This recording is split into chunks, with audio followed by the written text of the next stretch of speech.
Hello and welcome to this week's video. I'm Dolly Rivero, broker and real estate coach with Elite Gateway Homes here in Louisville, Kentucky. As promised, I come to you live to talk to you about the most frequent asked questions last week. So here we go. Last week, one of the questions that I had, and I'm sorry that I was not able to get this question on the air last time. I completely forgot, I'm sorry. So here we come. The first question is, I bought a house last June 2018. Can I sell it now as I'm planning on moving out of state? So on this particular person, I looked up their property. So this is something that you have to have in mind. For the most part, whenever we are selling a property, there are costs associated with it. An average cost would be from 7 to 10% of whatever you sell it. So let's say that you want to sell it for $100,000, then it would be between $7,000 to $10,000. If you just bought it and you want to sell it, we really need to look into, do you have equity into the property? Just to make sure you're not going to be upside down and have to bring money to closing. So in this particular scenario, this client would have to bring some money to closing, because if you want to sell it, you bought it at market price and the market hasn't really increased since the time that you bought it. So if you were to sell it, you will have to somehow pay your closing cost. So there's closing cost associated with the seller and there's closing costs associated with the buyer. So you would be responsible at least on your end. So I hope that answered it. So the other question is, what does it mean being under contract?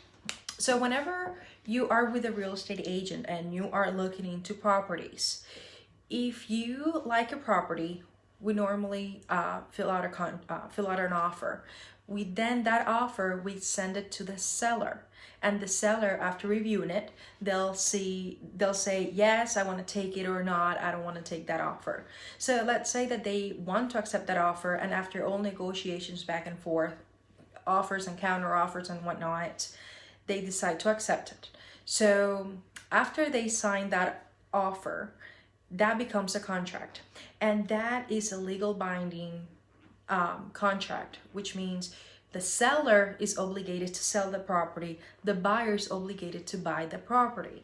So of course there's some stipulation on the contract where, if the inspection doesn't go through because of the house condition, then the buyer has the right to walk away, as well as if you are buying it through a lender and you don't get approved, the buyer also have the right to walk away and don't lose their deposit.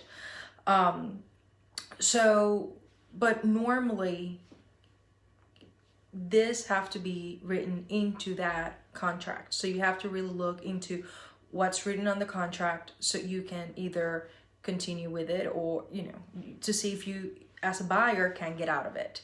As the seller, you are obligated to sell. So that's basically what it means. Under contract, the seller's obligated to sell, the buyer's obligated to buy, and it's a legal binding contract. The other question is, I'm working with a realtor at another firm. Can I switch to start working with you? I already spoke to this client about this, but this is a question that comes often, and I wanted to address it. So there are two things that you need to keep in mind. If you are under an exclusive agency contract with your current realtor, then I cannot get in, nor my team can get involved. That's a hiring contract between you and the other agent. Now, if you don't have an exclusive agency form, then you can go to any realtor that you want to work with, regardless of how many properties you have seen with that realtor. That's one. Or the other, if you are already under contract, under a house contract, then you will have to continue with that agent. I don't think any real estate agent wants to get involved at that point.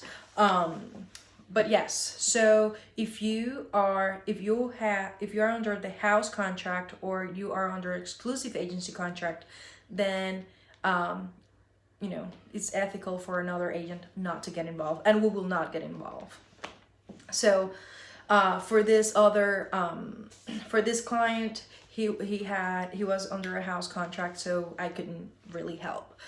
But I'm here to answer any questions that you might have, and hopefully, you know, I can help in that aspect. But as far as the representation aspect of it, I can't. So, and the last question is, does a regular home inspection covers termites? So a home inspection, it's a discover of a universal condition of the property. So they'll revisit every aspect of the property, but it's more of the universal of it. You won't, if you wanted a termite inspection, then you can hire a termite inspection company that will be able to do that. Also, there is radon inspection, there is termites, mold, lead-based paint. There's a survey. A survey will disclose any easements, boundary lines, encroachments into your property, which is also a good one to do. A lot of clients, I guess they don't do it very often, but you can do all of the inspections that you want to do within this certain amount of time set, you know, per contract. Normally, whenever a contract is written, the average in my end, I normally put about within 1 week to 2 weeks, we'll have to complete an inspection. So during that time, then you can go ahead and do any type of inspection you want to do. So I hope this was helpful. If you have any questions, comment below. I'll be answering more questions next week. If you know anybody that's looking to buy, sell, or invest in real estate, please let me know. I would love to get a hold of them and help them in any way I can. My phone number is 502-500-4124. Thank you guys, and you have a great day. See you next time.